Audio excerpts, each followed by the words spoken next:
I Good have got morning. in my hand Live Not by Lies. And I tweeted enough about this weekend that you already know this. I think this is an important, though a little bit dire book.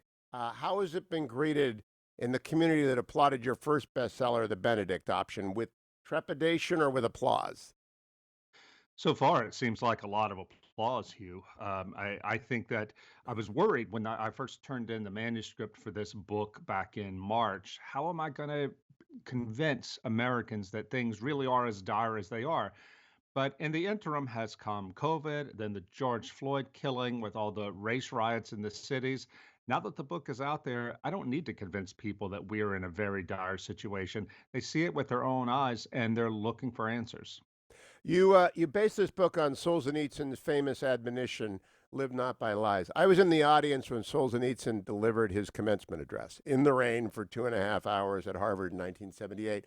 He was proven wrong, Rod, but maybe because he gave that speech, he was proven wrong. Do you think you might be proven wrong by events because you're sounding the alarm? Ah, as Joe Biden would say, inshallah. Let's hope. God, God willing, I will be. But I only time will tell. But I have to tell you, Hugh, that I think that things are at a very dire point now for our country. I write in the book about how people in this country who immigrated from the Soviet bloc were started to tell me that the things they were seeing happen in America reminded them of the places they left behind. Well, that seemed really alarmist to me, so I started talking to them, and the more I listened to them, the more I came to believe they're right about this, with the wokeness marching through the institutions and so forth. And then I went to Eastern Europe and Russia to talk to people who had lived through communism and resisted it to find out what can we do if we get some form of totalitarianism here in this country. Now, I don't think it's going to be something like Stalinism 2.0 or George Orwell's 1984. It's going to be more of a Brave New World kind of totalitarianism, something that's very gentle and that manipulates our sense of comfort and status to gain our conformity. And I think that if you read the book, and you'll see the sort of things we're talking about here, like wokeness in woke capitalism, as we call it, uh, people becoming lulled into surveillance and lulled into being pushed to adopt certain ideologies in order to get into college, stay into college, to become doctors, lawyers, and so forth. That's how they're going to get conformity from us. You're not going to see people on the media who are explicitly evangelical Christians much longer. I'm an evangelical Roman Catholic Presbyterian, so I get to cover both sides of the river. I'm on both banks. I found though chilling on page 124, Butovo can happen again.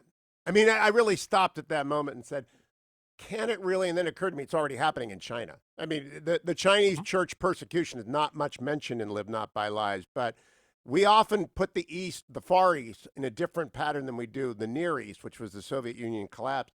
And the soft totalitarianism of the West can have nearly the same effect minus the blood.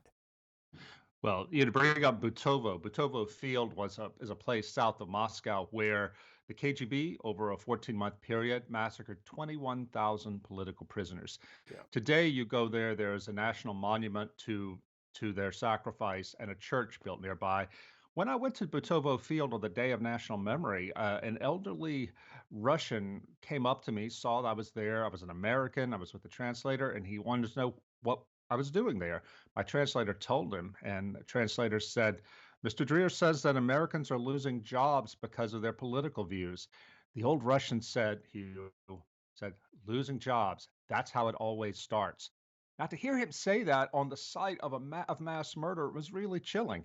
And I think, though, that it could get to that, but I think it's much more likely that what we're going to have to deal with first is something like the Chinese are having to deal with, a social credit system where the government takes so much of this data that we freely give it through our use of smartphones and computers, runs it through algorithms and figures out who the good guys are and who the bad guys are, and then lets us have certain privileges or put certain penalties on us based on a social credit rating it gives us.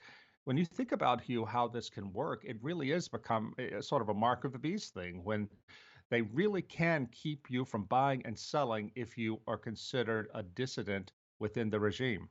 You know, what's very interesting, Rod Dreher, author of Live Not by Lies. A couple of months ago, I interviewed Professor N.T. Wright, formerly Bishop N.T. Wright. His view is that soft totalitarianism has arrived in the triumph of Epicureanism, in that everybody just wants to be happy, what you call the Brave New World model. Mhm. What you made very clear, and I want people to understand, is that soft totalitarianism means denial of opportunity.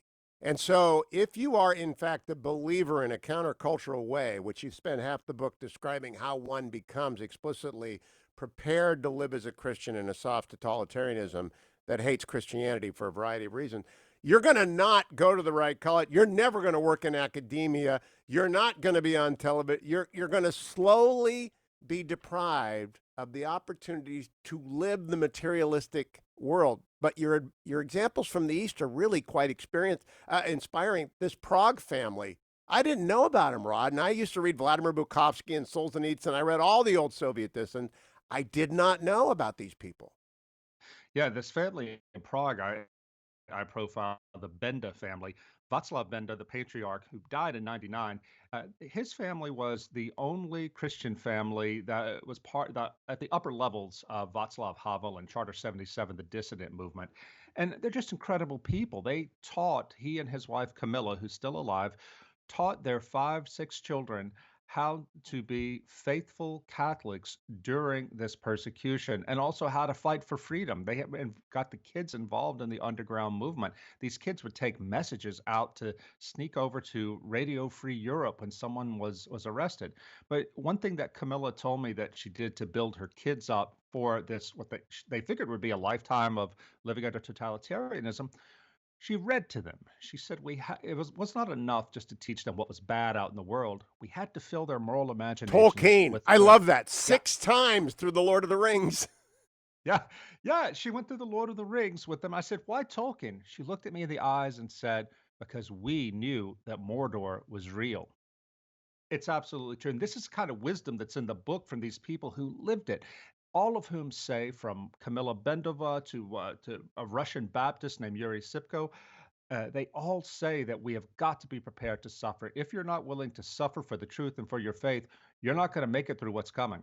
Now, Roger, you write on page 179, organize now while you have the time. Now, again, this is the dire side of live not by lies, but your admonition is to Christians in the West, specifically in the United States, to organize. Do you mean like homeschooling groups? Do you mean like Bible studies that are more orthodox than those that they might find generally in a liberal church? What do you, in the American setting, how does it manifest? Well, in the Benedict option, my previous book, I did say that yes, we have to start doing homeschooling. We have to start doing these intense groups in our churches to prepare for the life in the post-Christian world.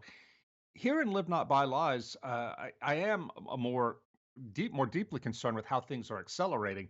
I think we still have to do those things, Hugh, but I'm talking about something more radical. I dedicate the book to a priest, a Catholic priest named Tomislav Kolakovic, who went to Slovakia, escaped the Nazis, went to Slovakia, and told the people there, listen, the good news is the Germans are going to lose this war. This was 1943. But the bad news is the communists are coming to rule this country, and they're going to come after the church. We have to be ready.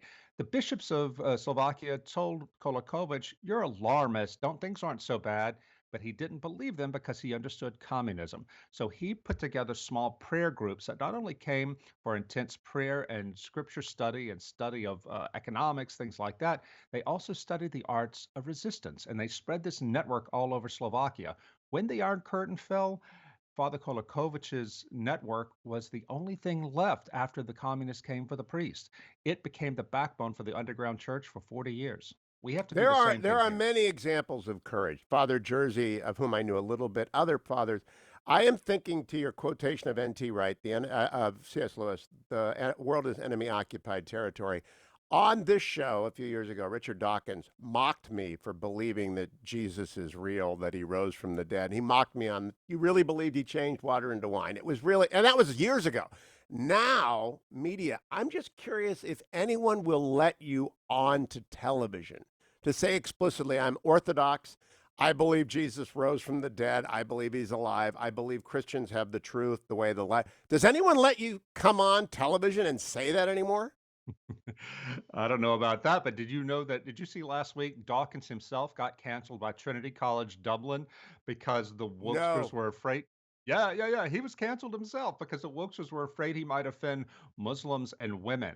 So it's come for him. This pseudo religion that we're fighting of wokeness has actually devoured Richard Dawkins now, and that's how I think we need to see this. This is not just a political movement; it is a rival religion. It is a fake political religion, a millennial cult for people, young people especially, who have no religion but who need to have need to have something to do with their guilt. They need to have a sense of meaning and purpose in life, and they are obsessed with the idea of purity. And that means punishing people like you and me by sending us, if we're lucky, just sending us to the margins. And if we're unlucky, something much worse. May I ask you one political question, Rod? Um, you're a very often fierce critic of the president.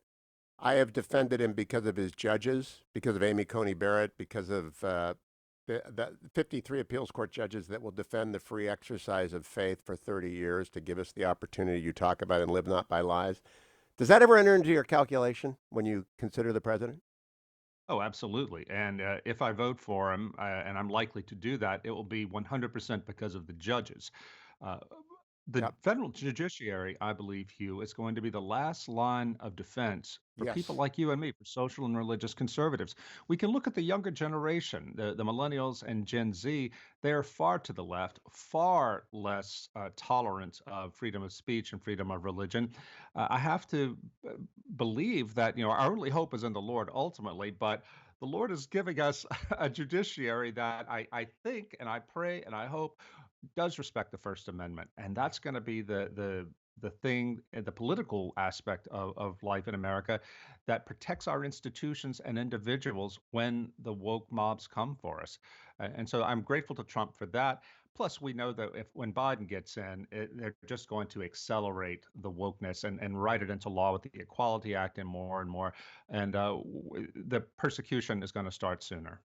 Rod, I want to compliment you again on Live Not by Lies, and I want to encourage people to do two things. One, pray for Rod Dreher because you're going to catch a heap of anvils coming off a building, and then buy and send the book to every believer you know and every non-believer so that they at least know that we're out here. We really do believe this stuff. And Rod Dreher, congratulations! Live Not by Lies, a bestseller, and it's deserved. Be well, my friend.